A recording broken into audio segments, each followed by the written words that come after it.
E a gente continua nesse assunto. Para entender melhor, eu vou conversar ao vivo agora com o Edson Cardone, que é diretor jurídico da Confederação dos Trabalhadores do Serviço Público Federal. Está conectado aqui com a gente. Bom dia, bem-vindo. Bom dia, Wilker. Bom dia aos telespectadores do Jornal Brasil Hoje. Qual avaliação você consegue fazer dessa decisão que foi tomada agora, mais de 2 décadas depois? Wilker, o Supremo, na verdade, ele validou uma mudança no artigo 39 da Constituição, feita durante o governo Fernando Henrique, que desobriga a administração pública de contratar pelo regime jurídico único. Pode fazer contratações de outra maneira para a administração direta.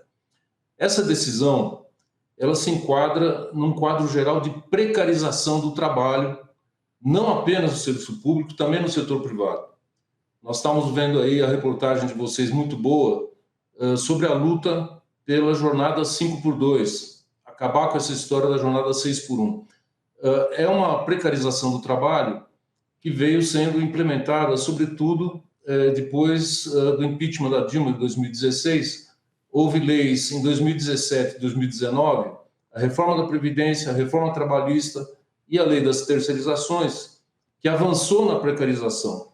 E a nossa luta é para revogar essas reformas. O que o Supremo faz é dar um passo a mais no desmonte do serviço público e empurrando para a precarização. Por que isso? Porque a contratação via CLT para a administração direta, ela retira a estabilidade do servidor, o que é um instituto fundamental, não para o servidor, tanto também para ele, mas principalmente para a sociedade. Nós tivemos durante a pandemia e durante o último governo autoritário diversos exemplos da importância dessa estabilidade. Por exemplo, na questão das vacinas, você deve se recordar que uma falcatrua envolvendo compra de vacinas foi impedida por um servidor público estável. E que também, naquele episódio da tentativa de subtrair as joias da presidência da República, foram servidores estáveis que impediram que isso acontecesse. Então, são apenas 2 exemplos. Há o exemplo também do meio ambiente e muitos outros, em que a estabilidade do servidor público é necessária para que um bom serviço público seja prestado à população. E principalmente nessa questão de fiscalização do serviço público, né? Isso é fundamental que a gente tenha essa possibilidade, pessoas ali com estabilidade têm mais essa chance de promover para a sociedade uma certa transparência. Agora, na prática, quais outros impactos isso poderia ter na nossa sociedade e no funcionalismo público de modo geral também?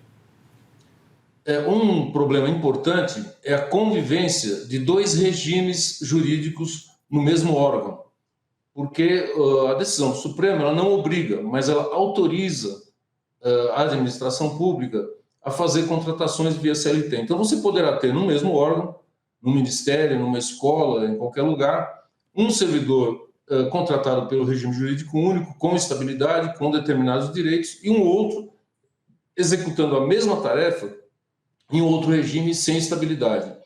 Nós já temos parcialmente esse problema, justamente por conta das reformas que eu mencionei, a reforma da Previdência em particular. Nós já temos servidores com direitos diferenciados. Isso cria muitos problemas para a convivência dentro do serviço público e para a própria execução do serviço. Causa insatisfação, causa choques dentro da categoria, e isso precisa ser revisto, revogando a reforma da Previdência, revogando a reforma trabalhista e revogando também a lei das terceirizações, que permite que toda uma série de tarefas sejam executadas por terceirizadas. Isso não traz nenhuma vantagem para o serviço público e nem para a população, ao contrário. O Estado gasta mais dinheiro, enriquece certos empresários de empresas terceirizadas e o trabalhador perde direitos, fica prejudicado. Então, nós precisamos lutar contra a precarização e não avançar nessa precarização, que é o sentido dessa decisão do Supremo Tribunal Federal. Um dos argumentos a favor da flexibilização é que isso poderia dar mais autonomia para a gestão pública e reduzir custos. Qual é a avaliação que você consegue fazer com relação a esses 2 argumentos? Na verdade, é o contrário. O serviço público não tem o objetivo de lucro. O setor privado tem. Quais as consequências? 2 exemplos. A queda das barreiras lá em Minas Gerais, em Sobradinho, em Brumadinho e Mariana, é um escândalo, é uma tragédia ambiental e social. Isso nunca havia acontecido quando a Vale do Rio Doce era estatal. Nós acabamos de assistir em São Paulo essa situação terrível dos apagões, causando um prejuízo enorme à população, por uma empresa que foi privatizada, essa Enel, porque nós tivemos o setor de eletricidade no Brasil, a Eletrobras, privatizados. Uma situação bastante ruim, inclusive do ponto de vista financeiro para o Estado. Então, essas são as consequências da privatização. O serviço é precarizado, para obtenção de lucro, toda uma série de setores, em particular da manutenção e de segurança, são reduzidos ou são deixados em segundo plano, e a consequência a gente vai vendo agora. O serviço público ele tem que ter como objetivo garantir segurança, garantir saúde, garantir educação, garantir fiscalização do trabalho, garantir fiscalização agropecuária, e tudo isso precisa ser feito com servidores estáveis. Então, essa ideia de que economiza para o Estado não é verdadeira.